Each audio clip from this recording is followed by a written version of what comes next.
as you know, good afternoon to all. As you know, thermodynamics chapter is going on. और कुछ आपने relations आपने drive करे हैं, कुछ रिलेशंस आपको पता है, तो सबसे पहले हम रिकॉल करते हैं सभी रिलेशंस को. First of all, specific heat capacity. Specific heat capacity के लिए क्या फार्मूला था? C is equal to Q upon M delta T. Okay. And what about molar specific heat capacity? This is capital C. Okay. And you have to write this formula in this way. Okay. Number of moles. Here N is number of moles. Moles में आपको ये लेनी है, और इधर क्या था ये M. M is equal to 1 ग्राम लेकर आप करते हो, तो इसके ऐसा यूनिट क्या होते हैं आपके पास? जूल पर ग्राम पर डिग्री सेल्सियस, केल्विन आप ले सकते हो इसमें. और इधर क्या होगा? जूल पर मोल पर डिग्री सेल्सियस. Okay, right. इसी में आपने प्रेशर और वॉल्यूम के लिए पढ़ा है, एट कांस्टेंट प्रेशर और eight constant volume. Specific heat isothermal के लिए क्या पढ़ा था आपने? अगर आइसोथर्मल के लिए स्पेसिफिक हीट चाहिए तो क्या होता है? You know this formula, Q upon M isothermal. Delta T क्या होगा? T क्या होगा? कांस्टेंट. डेल्टा T क्या होगा? 0. तो यहाँ से आइसोथर्मल के लिए स्पेसिफिक हीट कैपेसिटी क्या आ जाएगी? इनफाइनाइट. क्या आ जाएगी? Infinite. Okay. What about for adiabatic?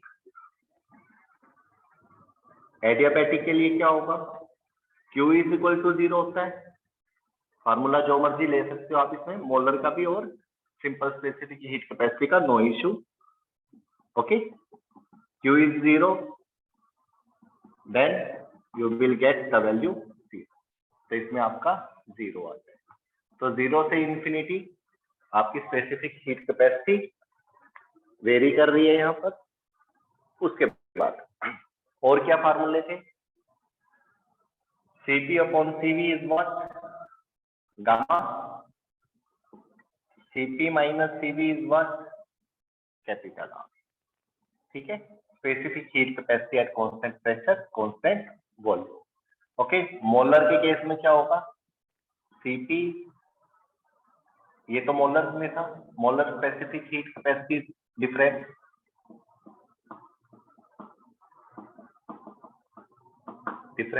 ये क्या आपका difference of specific heat capacity, Cp minus Cv. ये किसके इक्वल होगा? R by molar mass. Okay. Note कर लीजिए, क्योंकि अभी हम इसके न्यूमेरिकल करने वाले हैं. डिग्री ऑफ फ्रीडम की टर्म में Cv कैसे कैलकुलेट करोगे? F/2R. और Cp की वैल्यू क्या होगी? We know that Cv plus R होता है ना, ये Cp का formula from this relation. Molar में चल रही है सब. तो यहाँ पर वैल्यू पुट करेंगे तो Cp की वैल्यू क्या आ गई थी? करके देख लीजिए. F/2R, R common, 1 plus F/. Okay, ठीक है. चलो, गामा की वैल्यू निकालिए डिग्री ऑफ फ्रीडम की टर्म में. Gamma is equal to Cp upon Cv. Cp is what? R1 plus F/2 upon Cv what? F/2 into R. R से R गया, तो ये 1 upon F/2 plus F/2 upon F/2. We can write in this way. This thing. Now this becomes 2 by F plus 1. This is gamma. Okay. तो gamma का एक relation 2 by F plus 1. इस तरह से भी आ सकता है. ठीक है. हो गए सारे फार्मूले. गामा को लेकर हो गया Cp, Cv. यस, ये मेयर रिलेशन था, ड्राइव करा था कल की क्लास में आपने इसको. ठीक है, स्पेसिफिक हीट कैपेसिटी है, कोई ग्राम के लिए तो सिंपल, मोल्स के लिए तो इस तरह के फॉर्मूले। और कुछ, चलो एक और फार्मूला है सीवी का, CV is equal to R upon gamma minus 1।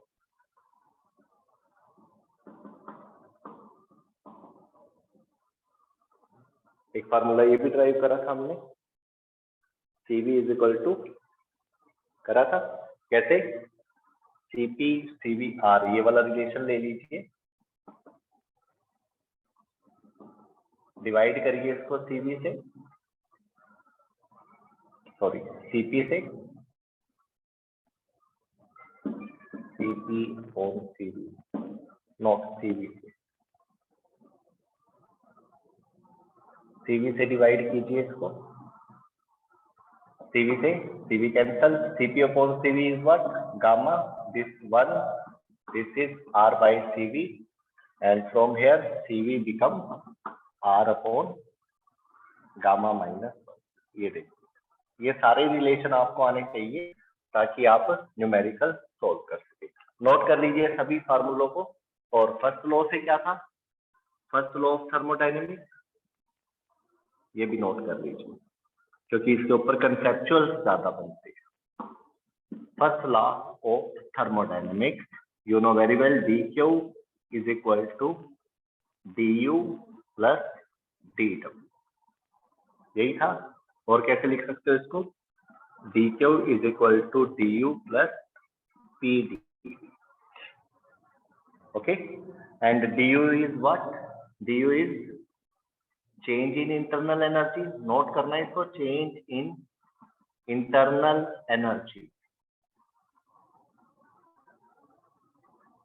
और ये एक फैक्टर है किसका, किसके ऊपर डिपेंड करता है, डिपेंड ओनली ऑन टेम्परेचर, मतलब टेम्परेचर बढ़ेगा घटेगा तो ये इंटरनल एनर्जी में चेंज आएगा, अदरवाइज नहीं आएगा। और साइक्लिक प्रोसेस के लिए क्या होती है, ये बताया था, for cyclic process change in internal energy क्या होती है, 0। ठीक है, जहां से चलते हैं वहां पर ही आ जाए। पीवी डायग्राम में आपने पढ़ा था, क्या पढ़ा था, इनिशियल से फाइनल पोजीशन पर आ जाए, यहाँ पर ही ए से बी गया, बी से सी गया, वाया एक्स और वाया वाई वापस आए। ठीक है, तो यहाँ पर आपको वर्क डन तो मिलेगा but change in internal energy क्या हो जाएगी, 0। तो ये सारा ब्रीफ कर दिया मैंने आपको जो जो अभी तक हमने पढ़ा था। चलो अब करते हैं हम इसके न्यूमेरिकल, कुछ न्यूमेरिकल करते हैं।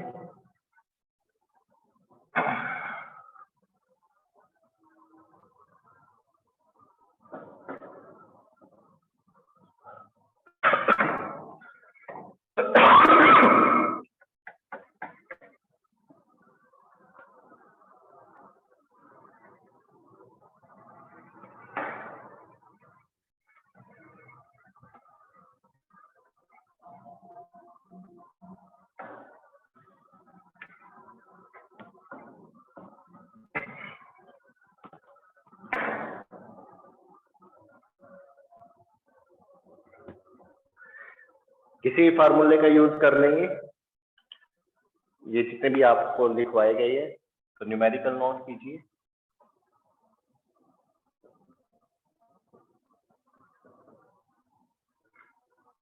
If the specific heat capacity at constant pressure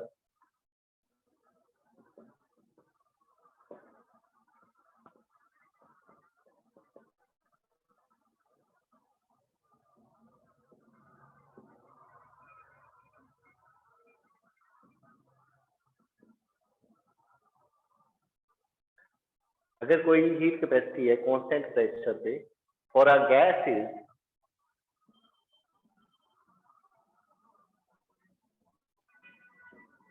6.85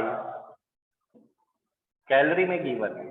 देखो जूल होता है, कैलोरी होता है, इसके बारे में आपको पता होना चाहिए। जूल, कैलोरी, अर्ग, ये तीनों ही वर्क एनर्जी के यूनिट है। Calculate specific heat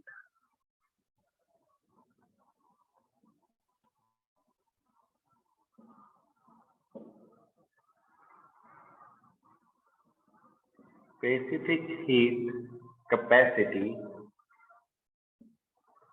at constant volume.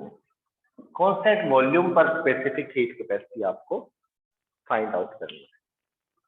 Take, देखो एक नई चीज आ रही है आपके सामने, value of R, gas constant होता है, इसकी वैल्यू कैलोरी में देखिए क्या होती है, 1.98 कैलोरी पर मोल पर डिग्री केल्विन। ओके, तो इस तरह से आपको ये वैल्यू दी। How can you solve this type of numerical? Simple है, क्या क्या गिवन है इसमें, if the specific heat capacity at constant pressure for a gas is 6.85 calorie per mole per kelvin, what is it? Cp. So you have to write here Cp, देखो मोल में है तो ये मोलर स्पेसिफिक हीट गिवन है, क्या चीज given है? Molar. और कैलकुलेट भी आपको क्या करना है? मोलर। सिंपल भी कर सकते हो, सिर्फ एक ही डिफरेंस होगा, आपको इस गैस का क्या पता होना चाहिए, गैस का पता होना चाहिए कि ये गैस है कौन सी। तो यहाँ से आप क्या कर सकते हो? मोलर मास कैलकुलेट कर सकते हो। मान लो ये ऑक्सीजन गैस है, नाइट्रोजन गैस है, ठीक है, हाइड्रोजन गैस है। ऑक्सीजन के केस में मोलर मास कितना होगा? 32 ग्राम, 16 होता है ना इसका, 16 टू द 32। अगर नाइट्रोजन हुआ तो 14 टू द 28 ग्राम का 1 मोल होगा, ठीक है, ये मोलर मास हो गया इसका। H2 का 1 होता है तो 2 ग्राम हो गया, ठीक है, तो ये इनके मोलर मास हो जाएंगे। तो 2 ग्राम का 1 मोल होगा इसमें, इसमें 28 ग्राम का 1 मोल होगा, ठीक है, ये आपका 32 ग्राम का 1 मोल होगा। तो इस तरह से आप है ना, एक तो मोलर मास निकालना सीख लीजिए, केमिस्ट्री का आर्टिकल है। Cp is equal to what? 6.85 calorie per mole per Kelvin. Okay, and what is the formula? What thing you have to calculate? Cv. We know Cp minus Cv is equal to R. ये formula पता है आपको? कहाँ से है ये formula? Mayor relation से, mayor relation से आपने इसको कल ड्राइव किया था। Now how can you calculate Cv? Cv क्या हो जाएगा? Cv उधर चला जाएगा, R इधर आ जाएगा, Cp प्लस Cv उधर चला जाएगा, Cp माइनस होगा, क्योंकि Cp की वैल्यू आपने क्या देखा? Cp की value always greater than Cv। Remember रखना, इस चीज को ध्यान रखना हमेशा। तो Cv की वैल्यू आप कैसे कैलकुलेट करोगे? Cp माइनस R करके। Now Cv is equal to Cp minus R। What is the value of Cp? 6.85 calorie per mole kelvin, minus R की वैल्यू भी आपको किसमें? इसी यूनिट में लेनी पड़ेगी। अगर जूल में होती तो आपको इसको दोनों वैल्यू पता होनी चाहिए आर की, ठीक है। एक वैल्यू मैंने पहले बताई थी आपको, एक आज बता रहा हूँ, नोट कर लीजिए इसको। Okay, now on simplify this we get the value of Cv। 6.85 में से 1.98 को माइनस कीजिए, क्या आएगा आंसर? यस, 6.85 में से 1.9, 15, 8, 7, 17, 9, 8, 5, 1, 4.87 कैलोरी पर मोल पर कैलोरी। ओके, चलो ये तो कैलोरी में था। सपोज ये जूल में अगर आपको चाहिए तो जूल में कैसे करेंगे आप? कैलोरी और जूल का पता है आपको? एक कैलोरी में कितने जूल होते हैं? कैलोरी और जूल में पता है आपको किसकी वैल्यू ज्यादा होती है, किसकी कम होती है? कैलोरी को अगर जूल में कन्वर्ट करना हो तो कैलोरी बड़ी यूनिट होती है जूल से। किससे? जूल से। यानी कि 1 कैलोरी इज इक्वल टू 4.18, 4.2 लगा लो या 4.18 लगा लो, क्योंकि वाटर की हीट कैपेसिटी भी क्या थी? 4.2 के करीब थी, है ना, हीट कैपेसिटी ऑफ वाटर। याद है कुछ? 4.2 जूल पर ग्राम पर डिग्री सेल्सियस। तो ये अलग से याद रखना, कैलोरी को जूल में कन्वर्ट करना है तो ये अलग से याद रखना। एक कैलोरी में कितने होते हैं? 4.18 जूल। तो अगर आप इसको जूल में कन्वर्ट करना चाहते हो, then you have to divide this thing by this and you can get the value of CV in joule per mole पर कैलोरी। ओके, तो ये आप कर सकते हो। नोट कीजिए इस न्यूमेरिकल को।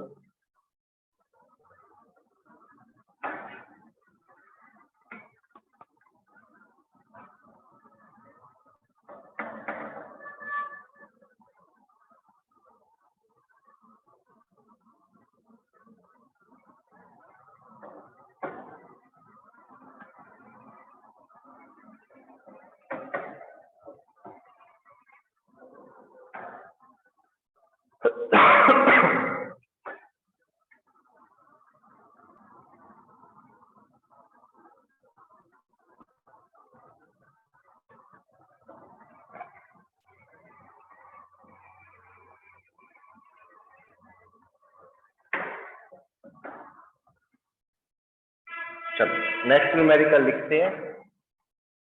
Note down next numerical. Calculate the difference between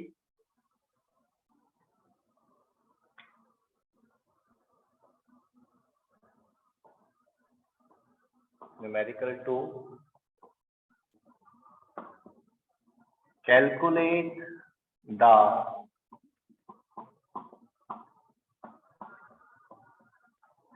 difference between two specific heat capacities. Specific heat capacities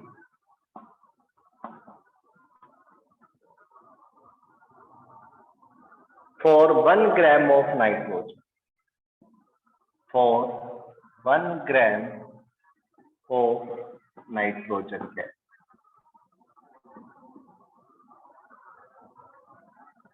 How can you solve this type of numerical? कैसे कर सकते हो आप इसको solve? You know the formula. Specific heat capacity है, अब molar है या कौन सी है ये पता नहीं, आपको कॉमन सेंस लेना पड़ेगा यहाँ पर, या फिर दोनों ही निकाल कर दिखानी होती है। अगर by chance multiple choice question तो आप उसके जो ऑप्शंस होंगे उनके साथ वेरी करेंगे अपनी कॉमन सेंस को। ठीक है, कौन सी उसने ले रखी है, क्योंकि देखो मोलर वो बोल नहीं रहा है, मोलर का पता लगता है सिर्फ उसकी यूनिट से, अदरवाइज वो स्पेसिफिक हीट कैपेसिटी लेकर बोल सकता है। मोलर वर्ड दे दे तो द बेस्ट है, ना दे तो हम कुछ नहीं कर सकते इसमें। लेकिन आपको पता है ये molar specific heat at constant pressure है और ये molar specific heat at constant volume है। This is equal to R. अगर आपको सिंपल स्पेसिफिक हीट कैपेसिटी में चाहिए then this will become R by M. ये डिफरेंस आपको पता होना चाहिए। तो यहाँ पर आप क्या कर रहे हो, यहाँ पर हम simple formula specific heat capacity का डिफरेंस ले लेते हैं, मोलर वॉलर के साथ ही ले लेते हैं क्योंकि मोलर का भी आपको आना चाहिए।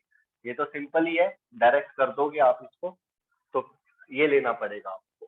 ठीक है, इसके अंदर तो Cp और Cv R अपॉन M। देखो नाइट्रोजन गैस दे रखी है तो कहीं ना कहीं मोलर मास की जरूरत पड़ेगी, और मोलर मास की जरूरत कहाँ पड़ रही है, सिर्फ इसी फार्मूले में पड़ रही है। तो कॉमन सेंस भी ये कहती है कि हमें सिंपल स्पेसिफिक हीट कैपेसिटी का डिफरेंस चाहिए। तो मोलर मास कैसे निकालेंगे इसका, 2 इंटू 14 28 ग्राम, 28 ग्राम। तो 28 ग्राम का इसका मोलर मास आ जाएगा। तो सॉल्व करिए इसको, कैसे करेंगे, simple formula Cp minus Cv, Cp minus Cv यही चाहिए आपको। Small Cv is equal to R by M। Small Cp minus small Cv, R is what, 8.314 joule. Joule में थी ना ये value, joule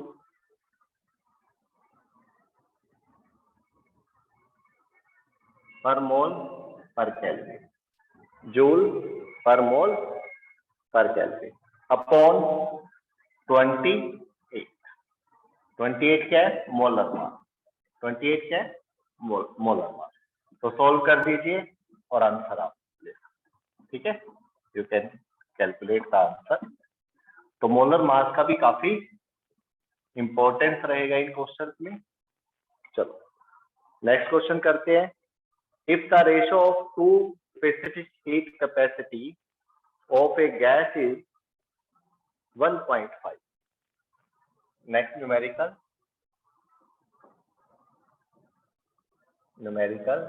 third, what is given? If the ratio of two specific heat capacities is 1.5, कितना given है? 1.5। Point को थोड़ा सा ऊपर लगाया करो जब भी डिजिट के बाद लगाते हो। उसके बाद क्या गिवन है? And difference between them is, point हमेशा कहाँ लगता है? थोड़ा ऊपर लगता है और बॉटम पे full stop. And difference between them is 4800 joule पर केजी पर केल्विन, जूल पर केजी पर kelvin. Calculate the two specific heat. क्या कैलकुलेट करना है आपको? Calculate the two specific heat. Okay, now solve. कैसे करेंगे आप इसका सॉल्यूशन? क्या क्या फाइंड आउट करना है आपको? CP and C, CP and C. चलो गिवन क्या क्या है? गिवन है हमारे पास ratio of specific heat, means gamma is equal to CP upon CV is given, that is 1.5. okay, and another thing is what? CP minus CV is equal to 4800 joule per kg per Kelvin। Okay, चलो CP और CV की value calculate कीजिए। No issue, CP और CV हम इसी unit में ले लेते हैं, जूल पर केजी पर केल्विन, क्योंकि इससे कोई इफेक्ट नहीं पड़ने वाला, इनकी वैल्यू भी इसी में आ जाएगी। तो कैसे करेंगे? आप देख सकते हो दो इक्वेशन बन चुकी है हमारे पास, एक ये और एक ये, दोनों वैल्यू गिवन है, ठीक है ना, गिवन है, यहाँ से देख सकते हो आप। This is CP minus CV, this is gamma. तो यहाँ से देखिए क्रॉस मल्टीप्लाई करिए, क्रॉस मल्टीप्लाई करके क्या हो जाएगा? CP is equal to 1.5 C. Okay, CP की जगह पर क्या रख सकते हैं आप? 1.5 सीवी। यहाँ पे देख भी सकते हो आप, CP is greater than CV. बोला था ना, जो प्रेशर पर, कांस्टेंट प्रेशर पर स्पेसिफिक हीट कैपेसिटी होगी वो ऑलवेज ग्रेटर देन वॉल्यूम, ठीक है। देखो वही चीज आ रही है। Now put this value here, CP is what? 1.5 CV. यहाँ पर क्या है? सीवी 4800। यूनिट को अभी रेस्ट दे दीजिए, लास्ट में लगा देंगे। सीवी क्या हो जाएगा? CV common, 1.5 minus 1 4800। 1.5 माइनस 1 कितना हो जाएगा? 0.5। बाहर क्या है? CV 4800 and CV is what? 4800 upon 0.5। Now solve it.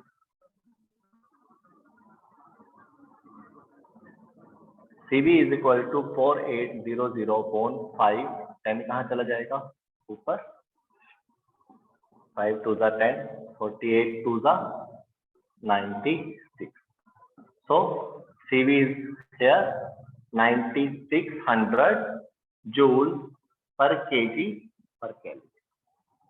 Okay, this is your answer. ठीक है, CV आपका निकल चुका है. Now what about CP? CP कैसे निकालेंगे? We know that according to Mayer's relation, CP is what? CV plus R. CV plus R. यही होता है. CP is equal to CV is what? 9600 plus what is the value of R? R is what? 4800. Unit are same for both CV and R. तो करिए इसको plus कीजिए.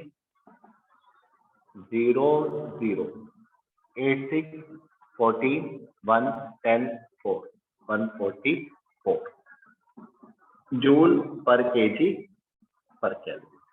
So in this way you can get the value of specific heat capacity at constant pressure. तो आपने देखा ये सारे फार्मूले हम कैसे यूज कर रहे हैं, कर सकते हो. ठीक है, कोई भी फार्मूला आप अप्लाई कर लीजिए. कैलोरी और जूल के बीच में भी डिफरेंस आपको पता लग चुका है, तो आप इस तरह से इन न्यूमेरिकल्स को सोल्व कर सकते हो. डिग्री ऑफ फ्रीडम को लेके मैंने काफी न्यूमेरिकल कराए आपको. Monoatomic, diatomic, polyatomic के लिए बताया आपको. गामा का बता दिया था, एटॉमिसिटी के ऊपर डिपेंड करता है. जितने ज्यादा एटम होंगे उतना ज्यादा डिग्री ऑफ फ्रीडम होगा. क्या बोल दिया मैंने? एटॉमिसिटी के ऊपर गामा की वैल्यू यानी कि सीपी अपॉन सीवी की जो रेशियो है वो किसके ऊपर डिपेंड करती है? एटॉमिसिटी पर. कैसे? बिल्कुल रिवर्स करती है. ज्यादा एटॉमिसिटी होगी तो गामा की वैल्यू कम हो जाती है. पढ़ा था आपने ये. मोनो एटॉमिक का गामा कैसा होगा? ज्यादा होगा. डाई एटॉमिक का गामा कम होगा और पॉली एटॉमिक का उससे भी कम.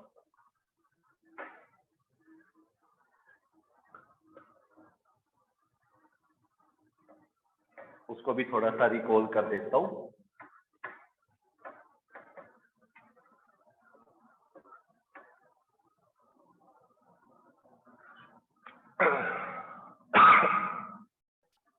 Mono atomic, diatomic and polyatomic, यही था ना? आपको पता है मोनो एटॉमिक में कौन आता है? कोई भी फार्मूला नहीं होता गैस का, सिंगल होता है ना? सिंगल मॉलिक्यूल, सिंगल एटम के ये गैसेस होते हैं. हीलियम, नियोन, आर्गन, इस टाइप की. ठीक. तो इसमें गामा की वैल्यू क्या निकाली थी आपने? क्या थी वैल्यू गामा की? कुछ वैल्यूज हमने निकाली थी. Yes, for monoatomic 1.6. Diatomic में क्या आता है? Oxygen gas, nitrogen gas. देखो दो एटम है इसके अंदर, तो इसके लिए गामा की वैल्यू क्या निकाली थी आपने? 1.4 के नियर अबाउट. और पॉली एटॉमिक में क्या आता है? ज्यादा मॉलिक्यूल्स हो जाते हैं ना, ज्यादा एटम्स हो जाते हैं. SO2, SO3, ठीक है, इस तरह से बन जाएंगी. तो इसकी जो डिग्री ऑफ फ्रीडम है आपको पता है, DOF डिग्री ऑफ फ्रीडम 6 से आगे ही चलेगा. कुछ 7 हो सकता है, 8 तक हो सकता है, अगर टेम्परेचर इंक्रीज हो जाए. टेम्परेचर को बढ़ा देंगे तो 6 तो होगा, 6 तो जनरल होगा. अगर 6 से ज्यादा दे रखी है इसकी वैल्यू 4, 7, 8, तो इसका मतलब कहीं ना कहीं टेम्परेचर को बढ़ाया जा रहा है उसके. इसी तरह से इसकी क्या वैल्यू होगी? 5. ठीक है, DOF क्या होगा इसका? Degree of freedom 5. लेकिन अगर टेम्परेचर को इंक्रीज कर दिया जाए तो 5 से ज्यादा भी हो सकते हैं, 1-2 पॉइंट और ज्यादा हो सकते हैं. इसके मॉलिक्यूल वाइब्रेट, रोटेट कर सकते हैं. ठीक है, तो इसकी वैल्यू आपकी इससे ज्यादा भी जा सकती है, 6 तक जा सकती है, 7 तक जा सकती है. तो नो इश्यू, लेकिन वो देखना पड़ेगा कि फैक्टर टेम्परेचर इंक्रीज कर रहा है या नहीं कर रहा है. ठीक है, मोनो एटॉमिक है. ठीक है, मोनो एटॉमिक है तो इसमें क्या होगा? डिग्री ऑफ फ्रीडम क्या होगा? 3 होगा. ठीक है, ये भी वाइब्रेशन की वजह से अगर इसकी इंटरनल एनर्जी बढ़ती है तो ये भी थोड़ा सा प्लस 4 सकता है। ओके, तो वैसे जो वैल्यू है वो 3, 5 और 6 रहने वाली है। 3, 5 और 6। इसके अंदर गामा की वैल्यू क्या आई थी? 1.33। तो आप देख सकते हो गामा मोनो के लिए वैल्यू सबसे ज्यादा है, गामा डाई के लिए कम है और गामा पोली के लिए सबसे कम है।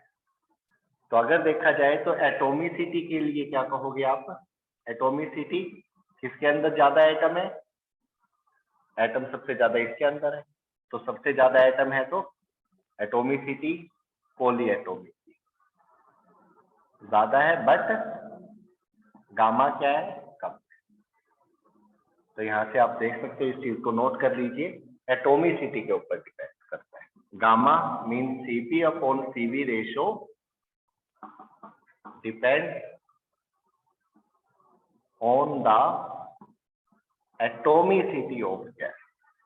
इसके ऊपर एटोमिसिटी ऑफ गैस। नोट कर लीजिए इस चीज को कि एटोमिसिटी के ऊपर डिपेंड करता है। ओके, चलो इसके बाद हम करेंगे work done in isothermal process.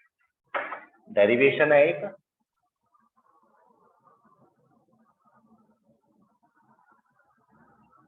Work done in isothermal process.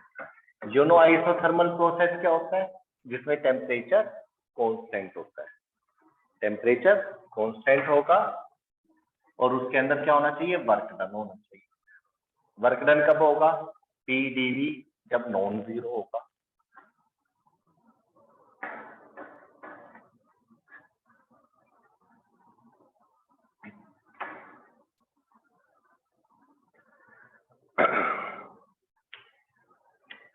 Work done in isothermal process, expression for work done in isothermal process. You know isothermal process है, तो यहाँ पर आप थोड़ा मेंशन कर लो, टेम्परेचर कांस्टेंट, टेम्परेचर कांस्टेंट। ठीक है, चलो करते हैं इसको। Work done in isothermal process, work done, work done का क्या फार्मूला होता है? Delta W। कुछ चेंज आएगा वर्क डन में, कब आएगा वो? जब आपका वॉल्यूम में चेंज आएगा। यही था ना फार्मूला। देखो वर्क डन DW, पहले W1 था फिर W2 था, तो ये जो वॉल्यूम है अगर आपका V1 से V2 हो जाता है, पॉजिटिव भी उससे नेगेटिव भी, आपको पता है अगर ये बढ़ेगा तो पॉजिटिव होगा और डिक्रीज होगा तो नेगेटिव। तो वर्क डन भी आपका पॉजिटिव भी हो सकता है और नेगेटिव भी हो सकता है। कब? If volume increase, if volume decrease. ये चीजें आपको पता है पहले से। चलो, तो PdV इंटीग्रेशन V1 से Neeraj sir, only 5 minutes left. Okay, तो ये आर्टिकल तो नहीं होगा मैम पूरा। चलो, now unmute the student. Hello, okay sir, just give me a second please. And stop recording also.